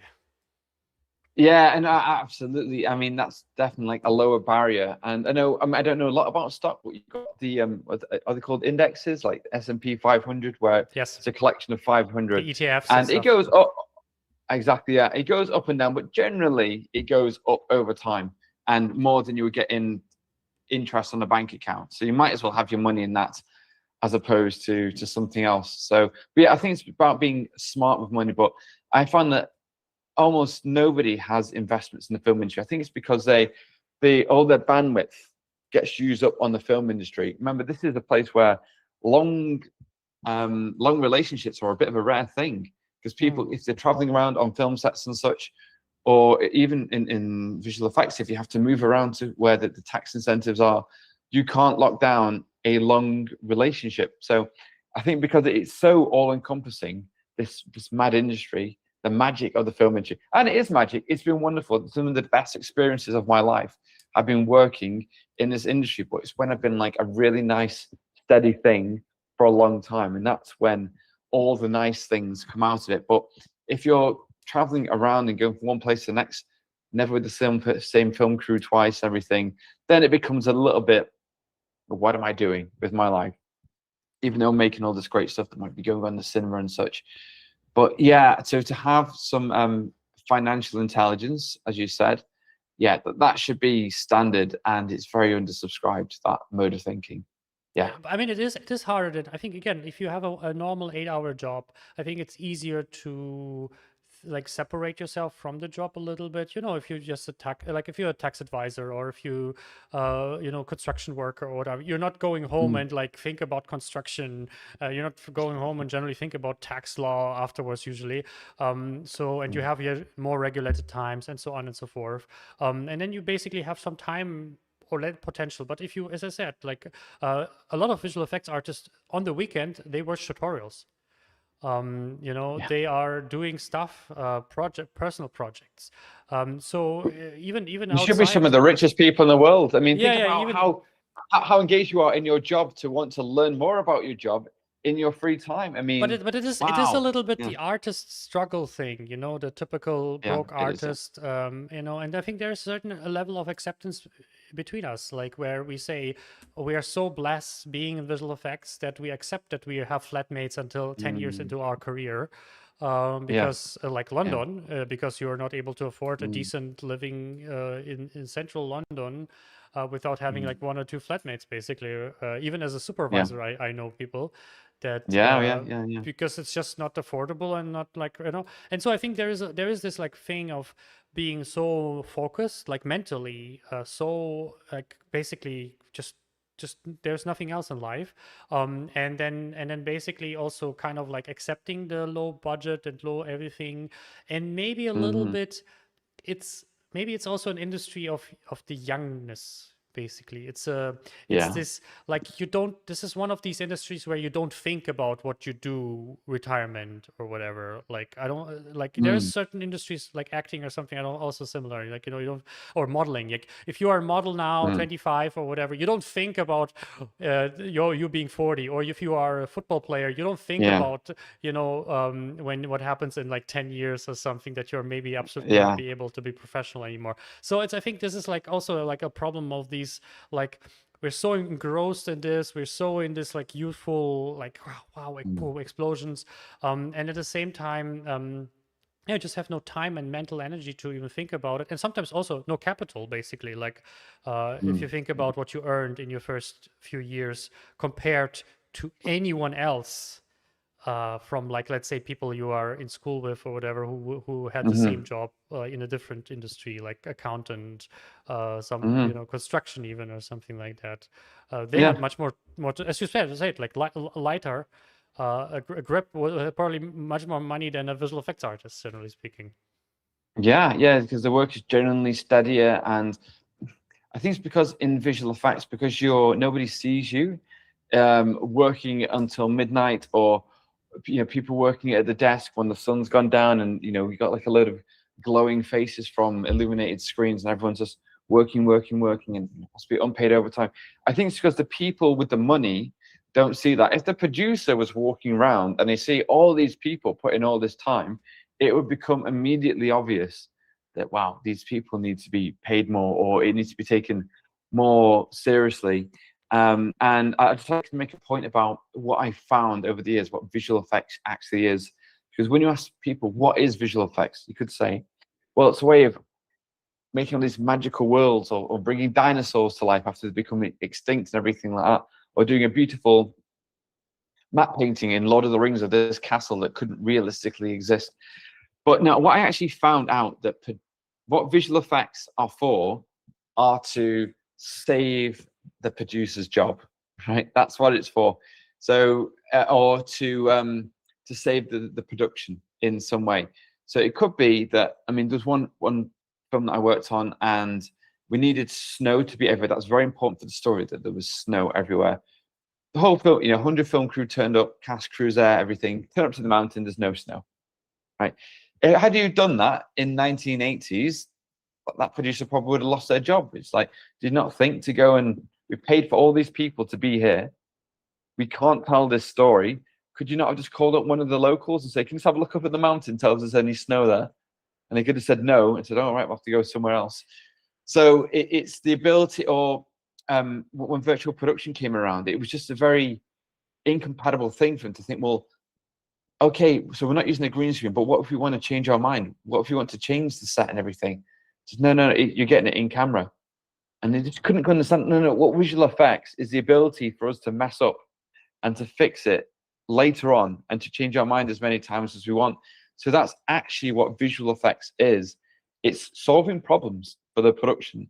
But many of the times, there's something, the producer decided to do something that looked too cheap or too naff. And instead of not having the scene, and guess what, that actor that we had, he was a big actor, we can't afford to bring them back, and the whole story doesn't make any sense anymore if we don't have this scene. Visual effects can come in and save that scene to make that shot look better, and then suddenly you can actually deliver a show then. So, and also that's what realistically opens the purse strings as well. What was it now? Oh yeah, so we had the scene where we were supposed to have a big green screen delivered, and the truck broke down on the motorway that morning, so this green screen didn't arrive. And typically, a lot of the productions that I work on, it costs about £10,000 per hour to film, right? And that's the number I have in my head when I'm making all my decisions about how much VFX time do we take versus how much time do we take on set. That's the main equation. That's the E equals MC squared main thing that I have in my head. And I said to the executive producer, how about if you give me an extra €10,000, we can just go and rotoscope this whole thing for this scene. And she said, will it be as good? Yes. But I said, that's €10,000 on top of the budget. Not we're going to squeeze it in somehow. That has to be £10,000. And do you agree? And then she said, yes. And that was done. That's because it was on set. I could solve the problem for them immediately, which means rather than waiting around or losing the scene, we could just go and film it as if we had a green screen, and then we could go move on and we could keep to the schedule and everything else stayed in order. That was one of the few moments where I could solve a problem right there and then, just like art department can solve a problem right there and then, or costume or makeup can. That was one of the golden moments, one of the only few times where I said, I need this big chunk of extra money. Do you agree? Yes or no? And they say yes. So that's the important thing about just being in front of the right person at the right time and solving that problem, pulling that production away from the nightmare and giving them just like normality back. Yeah. So to kind of like wrap this up a little bit, I think the biggest question is, and because for maybe people who are, you know, dreaming of being on set, or maybe would love as a visual effects artist to like transition a little bit into set or something like that for visual effects supervisor, what the final thing, what is on-set visual effects experience and what is it not? Specifically, and to that question, does Macbeth chart really is it really useful? Oh yes, yeah, I know, right from the beginning. To bring that one in. But basically, the reality check. So for everyone who's interested in maybe really joining a visual effects set in the future, maybe applying, maybe transitioning into it, just to understand what it really is and what it really isn't. Okay, so what visual effects on-set supervision is working with the entire film crew without breaking anything, but playing your part of bringing the magic of something that doesn't really exist, and then later on bringing it into existence. It's being able to get along with everyone, and it's not just getting along with your department, although if you don't have a lot of time, you should really get on with two people, and that is three people. One's the director, the other one's the director of photography, and the third one is the first AD, because they will give you the ability to do everything. So if you are friendly with those three people as a minimum, then yes, you'll get along well with them. I'm not sure if you asked me this, but how to get into being an on-set VFX supervisor. There's two routes. I'll just go over that quickly. So the first route is the way that I did it, is where you become friends with a director or a producer. They like you, and then you say that you can do the work. Maybe you've got a show reel where you can say this and that. Oh, it's more about a conversation you have with them, really, because how do you do a show reel of being an on-set VFX supervisor? Is that just behind the scenes footage of you pointing around and telling actors what to do? So you can, that's the way that I worked, and that's a really good way. The second way is, if you work at a studio, let it known to the people who are at the top of that studio, because they're typically the people who will go on set themselves. Just let it be known to them that you would really like to do that, and you're excited and like to go on set. Because what will happen is those top people at the company, they'll be too busy one day, and they won't be able to go to the film set. So who's the next person they know that they trust in their company to go on set? And it's going to be you, because you've made it known that you would really like to do visual effects. And say, oh, so that person is called Alex. I said, yeah, Alex, he seems really enthusiastic. He talked about stuff that's getting up off the chair and actually, doing things with actors and the camera and putting charts and shots and such. Let's go and send Alex, because that's happened. And then in that gap, just the way I got my gap through the production being desperate on that kids TV show, you will go and fill that gap. But it's like pushing all the time, so when the gap does open up, you can go straight in. And if you like, I'm not sure if that answers your question. The question was that which one? The Macbeth or the how to? About what VFX Super is and is not. Yeah. Yes. Exactly. It was mostly about you went into the supervisor role, but I meant in general, basically, because some people have this like imagination. It will be super exciting, and one of the things you mentioned in the beginning, it's also a lot of waiting, and it's Yes. actually that's also my experience is like, if you are in any role in visual effects on set, it doesn't matter. Like, with a few exceptions, you said, like the few busy people, the producer, the photography and the director, and maybe a few others. But most people on the set are just most of the time just sitting around reading books, That's right. eating whatever hobby they just currently have on the side they're Yeah, doing yeah, yeah. basically. Some A people lot of phone prepare something, scrolling. but Yeah, most of the time, like I remember I would I generally my experience was like 95% waiting. Like yeah. even as an actor, it was like waiting most of the time. So it's like just You're an waiting. actor? In this case, I was acting in musicals, so it was not Oh, on nice, on a nice. set I didn't with know that. Yeah. cameras. But Yeah. I did make a movie in university as a director, but yeah, that was Mm. a different thing.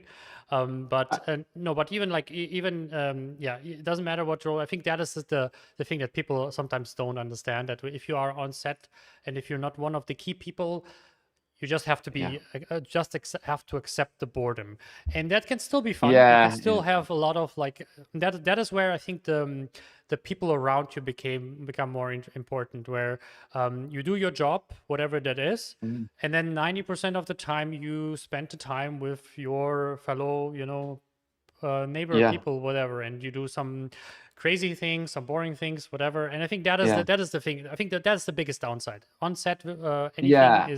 is you have to be okay with waiting and boredom. Yeah.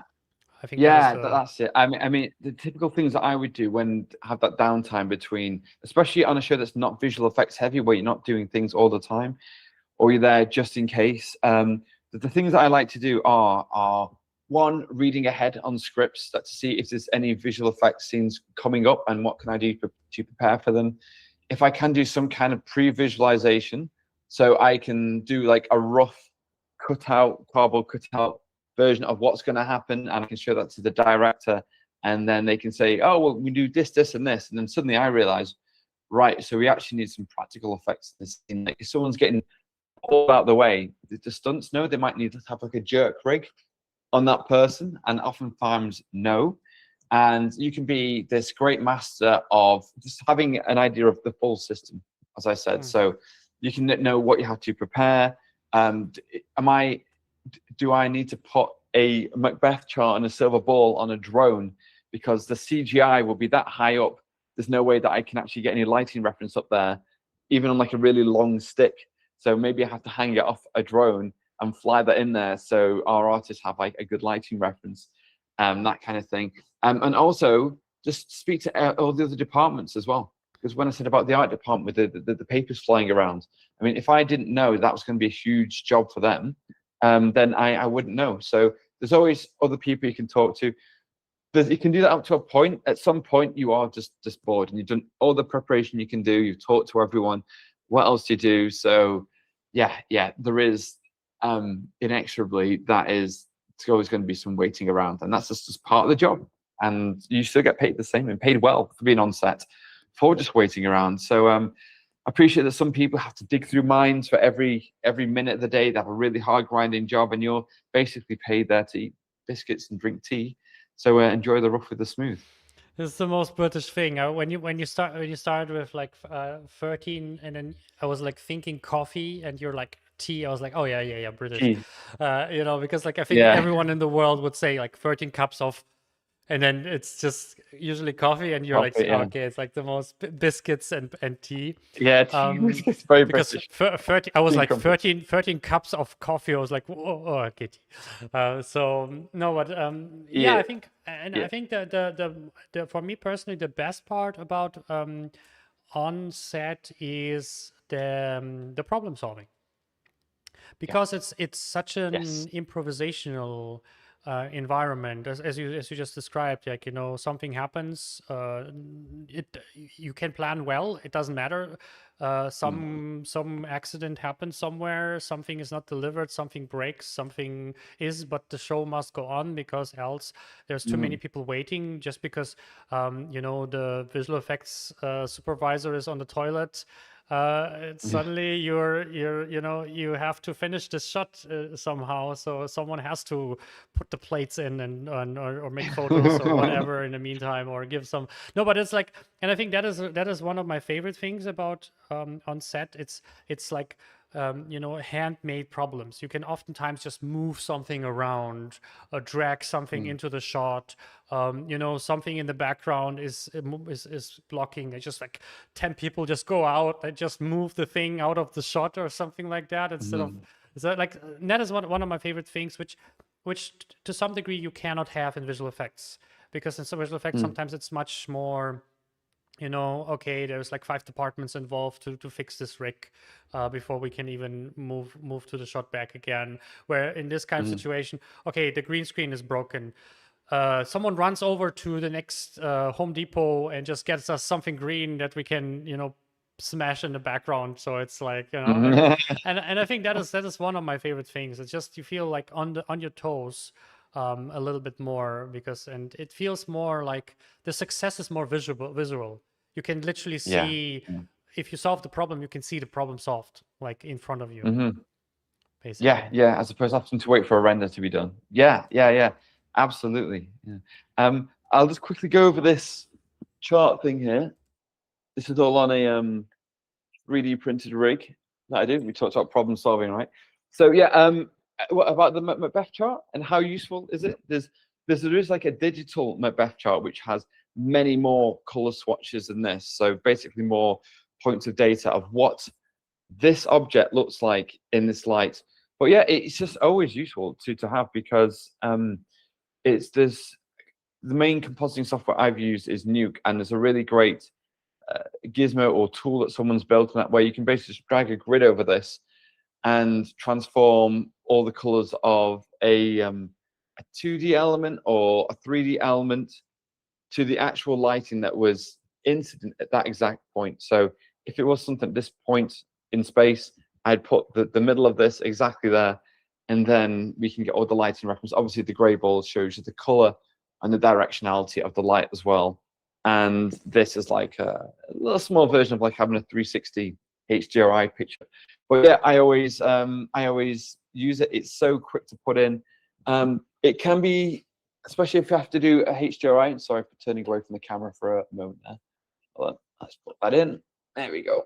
I love 3D printing stuff, attaching one thing to another. So yeah, that can be a bit of a point of contention, because typically it takes 2 minutes where the whole film crew has to just stop and not move and then wait for a HDRI to be done. And it's like this burning thing. It's like if you have a problem with your Wi-Fi router and you have to turn it off and turn back on, and then you've got to wait like 30 agonizing seconds to make sure the memory is cleared before you turn it back on. And like every second is like this. Is this 2 minutes up yet, Sam? No. Is it 2 minutes up yet, Sam? You've got to watch. You can tell how long 2 minutes is. But yeah, so doing that, put that in the shot, and that always has to be at the exact place where the CGI is. So if this was the cup here in the scene, you would put that, you wouldn't put the Macbeth chart really close to the camera, because the light could be different there. You put it exactly at the point where the CGI is. And then I'd also do a 360 HRI image as well. And you need to do that really at the end of the shot, because the lighting needs to be correct. And typically at the end of a shot, they say shot complete, moving on. And then all the electricians take the lamps down, because they need to take those lamps to go over to the next set, because they've only got a few minutes to light that. And so they're there with like the power switch ready to turn it off. And you have to tell the first AD in advance, look, I need 2 minutes. When we're happy with the take, where everyone needs to stop moving around, so not blocking the lights and everything, so I can take a 2 minutes to do a 15 shot bracketed HDRI image. So 360 images at 15 different exposures. We make that into a HDRI image, saved as a 32-bit per channel EXR file, and then we can use that as a HDRI to light our CGI. But we need that 2 minutes after the shot is complete, with nobody walking in front of the lamps, nobody taking the lamps down, and then we've got it. And that's obviously that's the most day-to-day tricky thing, because if you don't announce it in advance, you don't get it, and then the CGI team just have a really hard job then of trying to invent reflections or lighting or just trying to eyeball it. Yeah, but overall, yeah, it's been a dream job, I'd say. It's been really fantastic, especially when I've had like a long job.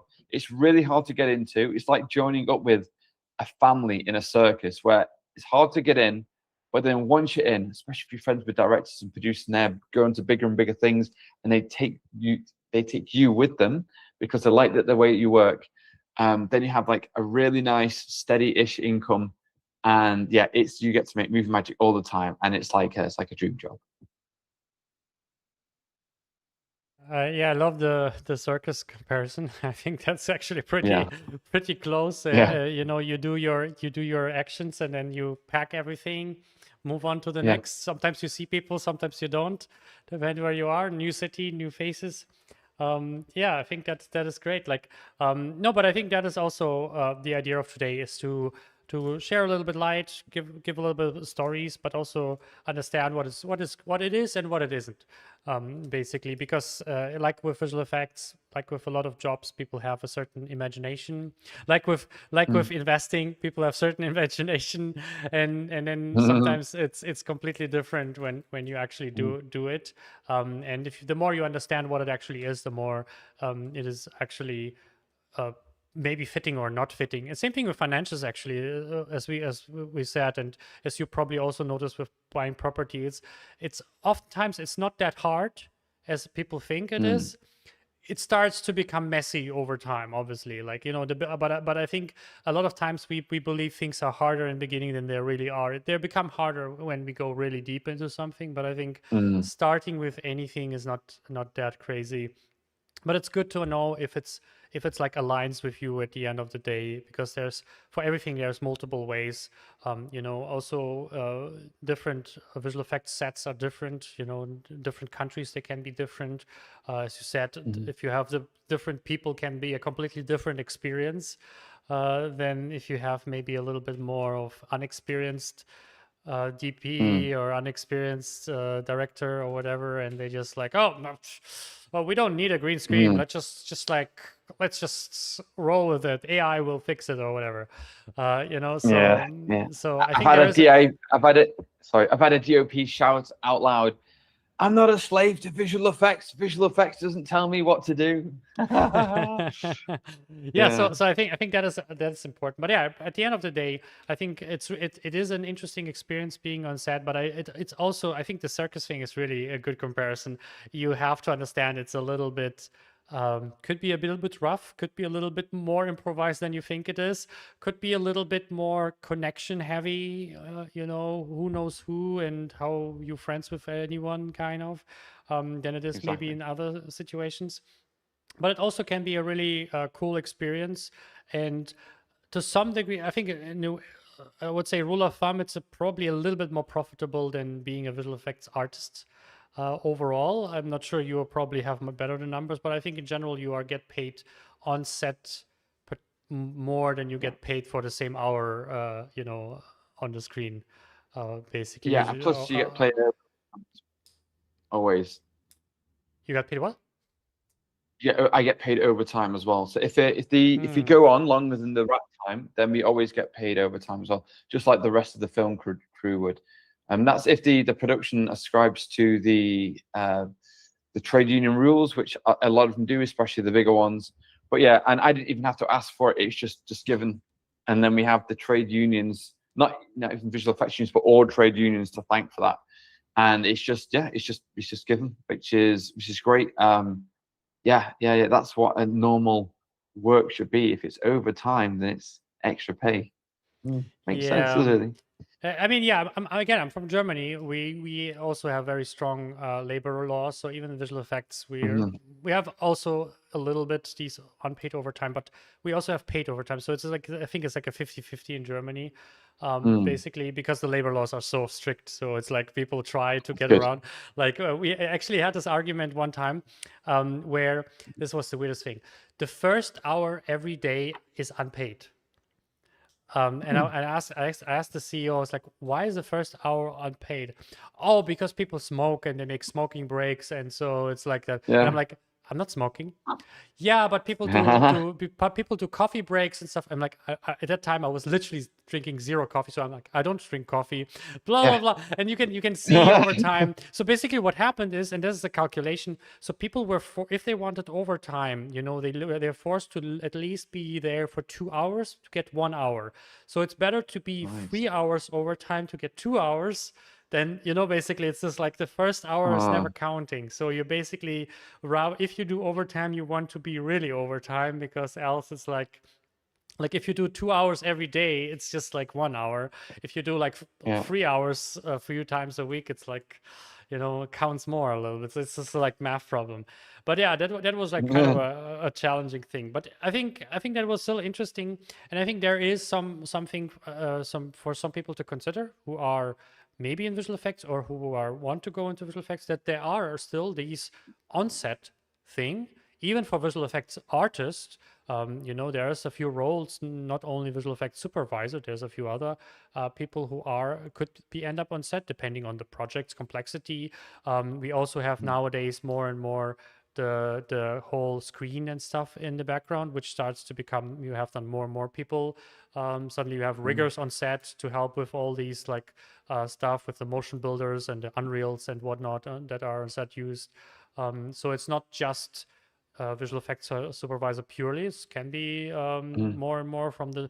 And I think if you are preparing yourself for that kind of environment, if you learn the right tools, and as you said, build the right connections, then you end up suddenly like, oh, suddenly you're on set. And I think for some people it could be a more fulfilling experience than being in a computer based kind of. Nice to have both to go between computer work and on-set work, because on-set you're waiting around a lot as well. But then on a computer, yeah, you're not out going around meeting a load of new people, but you can just use every minute of your time because you don't have to do any waiting around. So just like Goldilocks and the Three Bears, it's just nice to have a nice in between. Not too cold, not too hot, just right in the middle. Exactly. And for everyone who's interested, again, you can find Sam Highfield on LinkedIn. Just search for his name, On-Set VFX Supervisor in Great Manchester, as I see here. And That's right, yeah. yeah, you feel free to you reach out, hopefully, Sam. Yeah, I don't want to put words in your mouth. So if people want to, I love speaking to. I love people telling me what they do, new projects they have, if they're working in a new studio. I just love it. I love hearing that. So if you got something really interesting going on, and next week I've been invited to like a lot of virtual production studios, so you'll see a lot of those videos on LinkedIn. And I just want to say, Alex, I really, really like what you're doing here with this podcast, and it was my great privilege for you to invite me to be on it. So I just want to say thank you for having me. thank you for being here, and thank you also for the videos. That's where I found you. The short videos that you do on LinkedIn that I feel like are very personal, all without the all the big YouTube flair and like that. It's more about you just sit down for 5 minutes and tell an engaging story. I think that is I feel like a lot of people can relate to that, and that's one of the reasons I reached out to you. For everyone else, if you are interested to improve your career opportunities, we're doing Python courses from Python for Maya, 3ds Max, Blender, Houdini, and Nuke and Advanced. So I always recommend this. I believe this is one of the ways you can increase your chances. And you're welcome to join also our Discord. We have one that you can be part of. Here's the link.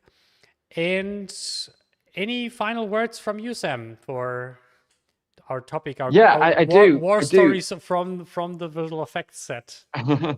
What I can say is that some of the best money I've ever spent has been on courses. There's not many people within it's quite a niche industry. So if you can get someone really who's just really on it. So I mean, I've seen Alex's courses and they are really good. Just go and get on them now, because they literally unlock more potential ability, and they unlock future positions and such. I mean, yeah, it's the money that I spent on courses have been some of the best money that I've ever spent, because you can just advance. Like if you're to try and figure out something, it takes you a very long time, but in the space of days, you can just advance so much, and you become this so much more able person and a much better problem solver for companies and productions and such. So yeah, I'm a big investor in courses, and they just like multiply your abilities. So yeah, it's a really good idea. Yeah, same also, you said something very important. Same as with courses itself, it's also important to make sure that you listen to the right people. And I mean that in courses, and I mean that too in your experience, surrounding experience. Like listen to the right colleagues, watch, buy or watch the right courses. Don't just listen to someone who pretends to know the things. You should. It's more important that you find one good person that at work that you believe has just figured it out or has a good understanding of what they're doing, and you rather like double down on what they say than that. And the same thing, like rather invest in one good course that really gives you the information that has someone behind it that you trust, that has credibility, than just the one with the flashiest signs and the best marketing, because at the end of the day, like I personally believe that most courses are not good. I did a few, and I was like fine in that, and in general there is a level of belief that I also believe what you pay is what you get kind of situation. So YouTube is useful, but there's a limit of what you can get out of it basically. And during a job interview, if you say we can do this, this, this, and you say you went on this course or you studied something, they'll say, which course was it? So if it's one of the Alexander Richter's courses, then yes, that's reputable. That's good. But if you say, oh, I just watched something on YouTube, they're like, we don't want just some kid who's just looked at something on YouTube and they think they know something. But it's about who, and producers like that as well. Who did you get your training off, or who told you that? How did you learn? So it's like who told you as well. It's like, oh, I just do editing. But if you can do editing on a proper piece of software like DaVinci Resolve or Avid Media Composer or those kind of things, then that it really makes a difference. It's like a DOP having an ARRI camera versus it's a decent camera, but if you say like a Canon camera or some brand that you've never heard of, there might be a good DOP, but realistically, because person doesn't know that brand or the name of the course, then they actually don't get hired. So that's why it's important not to just go on any course. It's to go with someone who's reputable, someone who's worked in the industry, who has credibility. And so it's the skills you get plus the actual credibility of the name as well. That's why people want to go to good universities, because you could just get a degree from somewhere, anywhere, but where it comes from is almost what's actually more important. Yeah, and also again, like oftentimes, if it's, for example, not just a video course, but an actual, for example, I do live Q&A and code feedback and so on. There is also an opportunity for kind of certain interaction, and then the who is even closer, because again, if you buy a Sam course or an Alex course, that's cool that our names are behind that, but if you joined a masterclass, a cohort, somewhere where you literally interacted with us basically in for example, let's say you do a on-set visual effects kind of master class with live and whatnot and stuff like that, I think it has a bigger impact than, because there is a chance that you literally learn from indirectly from you ask questions, you literally, it's like being like live on set, joining this person. And I think that is also like the second level. So first thing, having like a reputable person, not only for the knowledge but also for the credibility, also for your resume. But even if you have the opportunity to have a real live course or some kind of a connection, there's a level more where you can literally say like, he was my mentor, which is basically something you can only get if you're literally in the fields, in the weeds, basically. But in some cases it's possible. Like there are people, there's Hector, for example, who does a rigging training, and he is at Disney Animation, and he does live cohorts as well. And so if you do rigging with him, it's not just only his name, but you actually learn directly from him, which in some degree you can say like during that, like, oh yeah, he was like mentored by him and stuff like that. I think that's just even more valuable at the end of the day. So yeah. So are you planning to do any courses, Sam? Is that on the horizon? I have been asked about. I have been asked if I could do an on-set visual effects supervisor course. Actually, people say, "Could you do one? Could you do one?" I've got no plans currently to do that. I might, if people are interested, I might, but at the moment I'm just like doing the work of being an on-set VFX supervisor. But yeah, if enough people get interested, because I love to teach, and a lot of my videos are kind of like explainer videos. Yep. I just love explaining things and meeting people's energy and such, and getting them excited. And I think there's a really bright future for people in the visual effects industry. And part of the reason why I'm going around so many companies soon in the next few months is just because it's just this really, really exciting world. And it is, I hope, better than you can imagine in terms of work and in terms of money and pay and stability and such. I think the best times are yet ahead. So yes, if people are interested, send me a message. I mean, I don't think they'll be as good as your courses, Alex, but I could try. No, but I mean, your problem is your production value is so crazy because you actually have to be like, you have to record something like on set with all these, like you basically have to sneak in between productions and ask like, hey, can I do my masterclass here? And then basically between off time, you just like, so in the background we see things going. Let me explain what is happening. You know, basically where you do like a making of. There's Tom Cruise. And we're going to do some effects. something like that. So I think because I think that would be like the best level where you know where you can bring someone literally like one day from start to finish while you explain what had just happened. Like basically you do the Kevin Spacey thing. Like you talk to the director, it's like, and then you turn to the camera and you're like, so what just happened is I was trying to come, you know what I mean? You do this like, or you strap like a GoPro to yourself and then just like one day full, and then you do like a DVD commentary afterwards. So yeah, I'm not just eating a sandwich. I'm really thinking at this moment. Like I'm really considering all the options at this moment, basically. No, but yeah, I think it would be great. I think the way that you explain things is interesting, and I think also if you do something like this, or if what you continue, what I absolutely see, and that is something that I took to heart, and I would also give you the same, is like do your own style. Don't try to like, you know, even if you do something that, because we always like tend to try to use people's as reference, but I feel like sometimes we lose our own, like the benefits that we bring to the table, some calmness that we have that a YouTuber will not have, or certain personality that we have that if we try to make a masterclass as the other ones, we lose. And I think that is something that I also encompass, where I was like, I don't, you know, actually, like I still like to learn from other people and other courses and whatever. But there's a certain decisions that I just decide. I don't care what other do, and I will do it like that way because I believe that's the best. And I think for you have also like a unique style. And I think there's a lot of interesting things if you do this. It could be like really interesting to put your style and your like calmness and excitement, basically. I think into that could be interesting.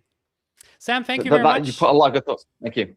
Thank you very much for joining, and also thank you very much for your stories. And I will definitely continue watching your LinkedIn stories. I think they're great, and I would be happy to do this in the future again. And thank you very much for joining, sharing what it means to be on set, the good, the bad, and the ugly, kind of. And you have the final words here. Yeah, this is a great industry. Life is amazing. Just go in a straight line to what you want to do.